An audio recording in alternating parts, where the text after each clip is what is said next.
வணக்கம். இன்னைக்கு நம்ம பார்க்க போற டாபிக் கொஞ்சம் சீரியஸானது. ஆனா எல்லாரும் கண்டிப்பா தெரிஞ்சுக்க வேண்டிய ஒரு விஷயம். மனித குலத்தோட மிக பழமையான ஆனா இன்னைக்கு வரைக்கும் ரொம்பவே ஆபத்தான ஒரு எதிரியான ரேபீஸ் வைரஸ் பத்தி தான் இந்த விளக்கப்பதிவுல நாம முழுசா தெரிஞ்சுக்க போறோம். இது வெறும் ஒரு சாதாரண காய்ச்சலோ இல்ல தொற்றோ கிடையாதுங்க. நம்ம உடம்புக்குள்ள சத்தமே இல்லாம புகுந்து வேலையை காட்டுற ஒரு பயங்கரமான வில்லன். வாங்க இது எப்படி செயல்படுதுன்னு பார்ப்போம். 99.9%. ஒரு நிமிஷம் இந்த நம்பரை பத்தி யோசிச்சு பாருங்க. ரொம்பவே ஷாக்கிங்கான விஷயம் என்னன்னா, ரேபீஸ் வைரஸ் ஒருத்தர் உடம்புக்குள்ள போய் நோய்க்கான அறிகுறிகள் வெளியில தெரிய ஆரம்பிச்சிச்சுன்னா, நோயாளி உயிர் பிழைக்கிறதுக்கான வாய்ப்பு வெறும் 0.1% தான். அதாவது இறப்பு விகிதம் கிட்டத்தட்ட 99.9%.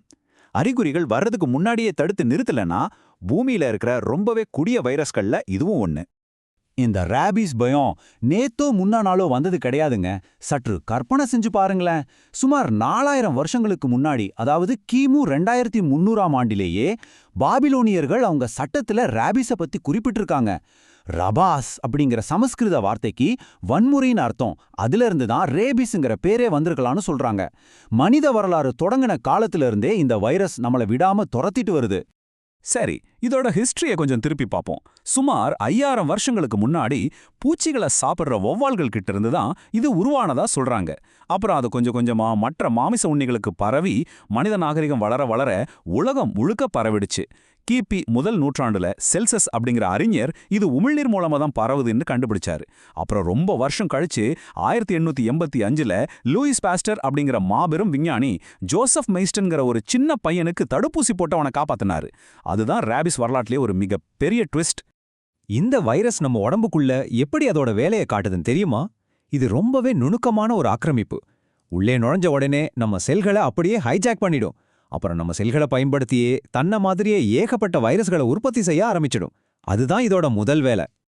இங்க தான் ஒரு முக்கியமான விஷயத்த நம்ம கவனிக்கணும். பொதுவா ஒரு வைரஸ்னா நேரா ரத்தத்துல கலந்து தானே பரவும். ஆனா ரேபிஸ் அப்படி செய்யாது. ஒரு விலங்கு கடிச்ச உடனே அந்த தசை பகுதியிலேயே கொஞ்ச நாள் தங்கிடும். அப்புறம் ரொம்ப சைலண்டா நரம்புகளுக்குள்ள புகுந்து தண்டுவடம் வழியா டிராவல் பண்ணி நேரா நம்ம மூளையை குறி வைக்கும். மூளையை சென்று அடைஞ்சதுக்கு அப்புறம் தான் இதோட உண்மையான ஆபத்தே வெளியாகும். இப்ப நமக்கு ஒரு கேள்வி வரலாம்.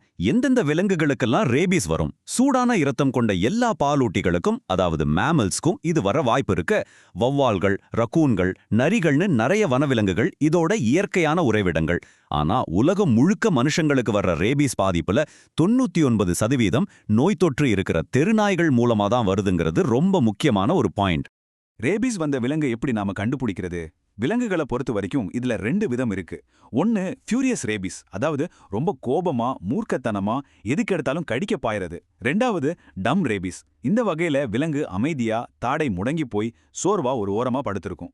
எல்லா ரேபீஸ் நாய்களும் ஆக்ரோஷமா இருக்கணும் நம்ம தப்பா நினைச்சிட்டு இருக்கோம். ஆனா இந்த ரெண்டுமே ஆபத்தான அறிகுறிகள் தான். ஒரு விலங்குக்கு ரேபிஸ் வந்திருக்குன்னு காட்டுற ஆரம்ப அறிகுறிகள் என்னென்ன தெரியுமா? முதல்ல அது ரொம்ப சோர்வா இருக்கும், காய்ச்சல் வரலாம், வாந்தி எடுக்கும். வைரஸ் அதோட தொண்டை நரம்புகளை தாக்குறதுனால அதால எதையும் முழுங்க முடியாது. அதனால தான் வாயிலிருந்து நுரையா உமிழ்நீர் வடிஞ்சிட்டே இருக்கு. அது மட்டும் இல்லாம வெளிச்சத்தையோ சத்தத்தையோ பாட்டா அதுங்களுக்கு ரொம்ப எரிச்சலாவும் பயமாவும் இருக்கும். காரணமே இல்லாம கோவப்படும். இப்போ ஒரு பெரிய கட்டுக்கதையை நாம உடைக்க போறோம். நாயினாலே அதுக்கு இயற்கையாகவே ரேபீஸ் இருக்கும்னு நிறைய பேர் நினைச்சிட்டு இருக்காங்க. நீங்களும் அப்படி நினைச்சிருந்தா அது முற்றிலுமா தவறுங்க. எந்த ஒரு நாய்க்கும் பிறக்கும் போதே உடம்புக்குள்ள ரேபீஸ் வைரஸ் இருக்காது. இது நம்ம மக்கள் மத்தியில இருக்கிற ஒரு மிகப்பெரிய தவறான நம்பிக்கை. அப்படின்னா அது எப்படிதான் பரவுது? ரொம்ப சிம்பிள். ஏற்கனவே ரேபீஸ் இருக்கிற ஒரு விலங்கு இன்னொரு விலங்கு கடிச்சா மட்டும்தான் இது பரவும். அந்த வைரஸ் இருக்கிற உமிழ்நீர் திறந்த காயங்கள் மூலமாவோ அல்லது கண், வாய் மாதிரியான இடங்கள்ல பட்டாலோ மட்டும்தான் ஒரு உடம்புல இருந்து இன்னொரு உடம்புக்கு போகும். அதனால தான் சரியா தடுப்பூசி போடுறது மூலமா பல நாடுகள்ல வீட்டு நாய்களுக்கு ரேபீஸ் வர்றதையே முற்றிலுமா ஒழிச்சிட்டாங்க. நாய் கடிச்சா அந்த நாய் ஒரு 10 நாள் வாட்ச் பண்ணுங்கன்னு டாக்டர் சொல்றதை நீங்க கண்டிப்பா கேட்டிருப்பீங்க. எப்போவாது யோசிச்சிருக்கீங்களா? ஏன் கரெக்டா அந்த 10 நாள்? அதுக்கு பின்னாடி ஒரு ஸ்ட்ராங்கான சயின்ஸ் இருக்கு. அது என்னன்னு பார்ப்போம்.